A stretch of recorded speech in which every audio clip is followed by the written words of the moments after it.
Fantastic, having fun. Absolutely. Feel good. This path forward.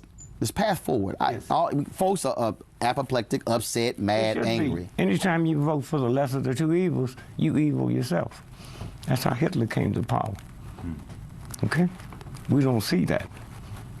But you got to be evil. Here's a guy who rapes a woman once a month, another guy rapes a woman once a day, and you got to pick one to babysit for you. You're evil. And that's what America, that's how Hitler came to power. See, few people know Hitler won that election by 288 votes. Okay? And almost wiped the world out. So you can get by with that with the church, but you can't get by with that with the universe that made the moon, the sun, and the stars. And that's where we are. You got people who are concerned in terms of where do we go from here? You don't go nowhere. It's not your business. Not your business.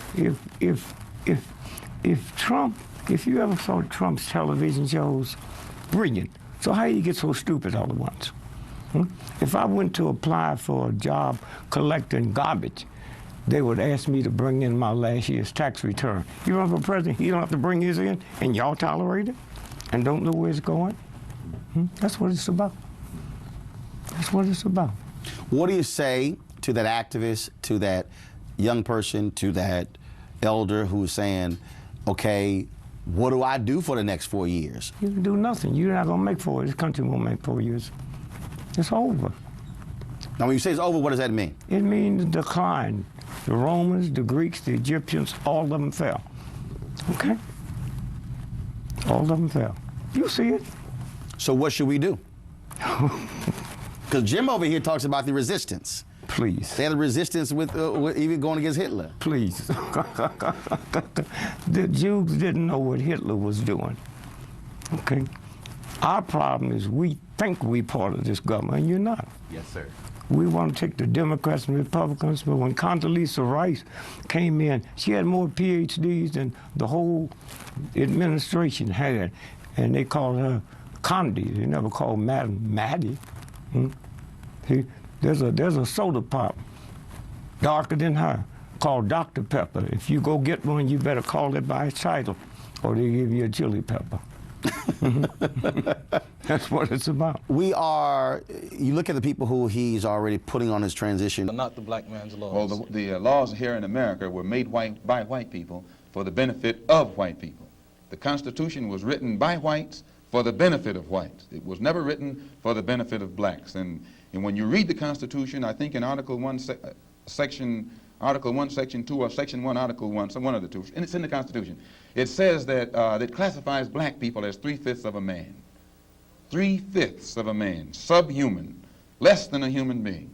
It relegates us to the level of cattle, hogs, chickens, cows, a commodity that could be bought and sold at the will of the master. No, it was written by whites for the benefit of whites and to the detriment of blacks. And when a black man stands up talking about his constitutional rights, he's out of his mind. Okay, something's wrong with it. Do you think that we're going to continue to see more of these protests? They've been happening every single day all across the country. Yeah, because most of them are staged. Most of them are staged. You know, I've been protesting all my life. This was the leaders who said that, who went with King and against Mr. Muhammad around 90%. I just told you a little while ago, these leaders that they call leaders, this included Lena Horne, this included Dick Gregory, and this included comedians, comics, trumpet players, baseball players. Show me in the white community where a comedian is a white leader. Show me in the white community where a singer is a white leader, or a dancer or a trumpet player is a white leader.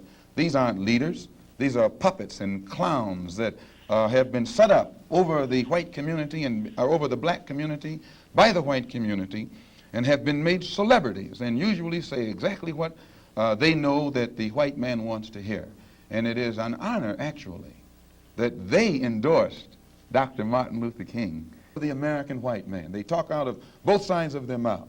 And for this reason, we who are Muslims, that is, who believe in the religion of Islam, who believe in God, we don't believe that black people will ever get any laws, get any problem with laws being passed or new persons being put in office, white liberals being put in office.